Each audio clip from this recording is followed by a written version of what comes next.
Hi, my name is Xander, and I will be talking about Crassus, his rise to power and how he became so rich, and also his downfall, because he was too greedy.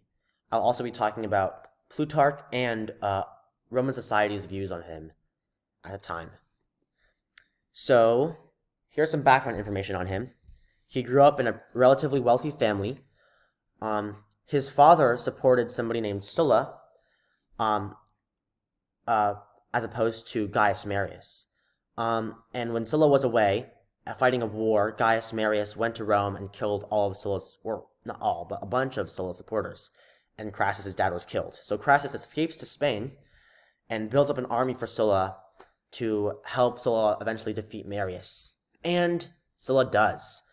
He enacts a policy called proscription, where Sulla and his allies will take all of Marius' stuff and Marius' allies' stuff. And Crassus becomes very wealthy because of it. He also buys buildings that are burning down and rebuilds them, or that have been burnt down, and rebuilds them with his slaves. And he gets a large real estate empire. Crassus also has a rivalry with Pompey. He develops a rivalry with Pompey because Pompey gets a lot of praise from Sulla and is a great general, so he becomes jealous.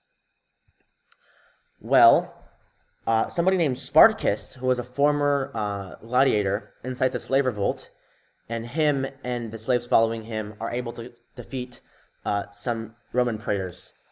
And so Spartacus's men become overconfident and start rampaging all over the place, while Spartacus actually wants to leave Italy because he knows that there's a good chance he'll get defeated if he just stays there. Well, Crassus is sent to defeat Spartacus, and he does. Although, at some point, he asks for help, and Pompey's sent to help, and Pompey does just a little bit of work at the very end of the final battle, and Pompey gets all the credit, while Crassus doesn't. Pompey gets a triumph, too, so Crassus is very upset. Eventually, Pompey and Crassus form a triumvirate, have a consulship, which is extremely unsuccessful because they can't agree on anything. And eventually Caesar comes to them and proposes they make a triumvirate so they can hold on to their power and not let anybody else have it. And so they love that idea. They form a triumvirate and they split up the provinces. So Pompey gets Spain, Caesar gets Gaul, and Crassus gets Syria, which is considered a great province, even though it's pretty small, because it's more developed than the western provinces, or at least the Romans thought so. So, at this point, Crassus starts becoming a little bit greedy. He would not consider Syria nor even Parthia as boundaries of his success. He becomes very boastful. While in the past, he was actually a very kind person. He held great feasts for everybody, including the rich and the poor. He helped feed Rome using his vast fortune. He wasn't quite as greedy, but now he becomes greedy, excessively greedy. And so bad things are going to happen. And he engages in war with the Parthians, who Rome at the time has an okay relationship with, and everybody told him not to, but he does anyway, and he is absolutely humiliated by the Parthians, and is tricked time and time again, and it is rumored that he is killed and executed by gold being poured down his throat because he was too greedy, and that shows, and that's how he was killed. But he was actually just killed in a battle. So, yeah.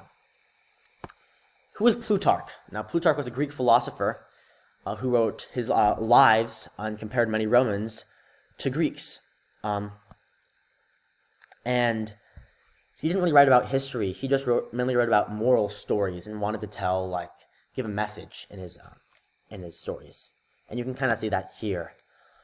He heavily emphasized the fact that greed was an evil thing, both through Spartacus's men, but especially through Crassus, and how the fact that he wanted even more and more and more led to his death. It also shows how Romans valued war victories way more than political achievements. When Crassus, even though he was able to defeat, Spartacus, kind of, even though Pompey got all the credit, and even though he was very successful politically, he the respect for him dropped to zero after he was defeated by the Parthians, and everybody kind of hated him for it. And that's why kind of Pompey was much more popular than Crassus for the most part. And so those are my morals. I hope you enjoyed my presentation.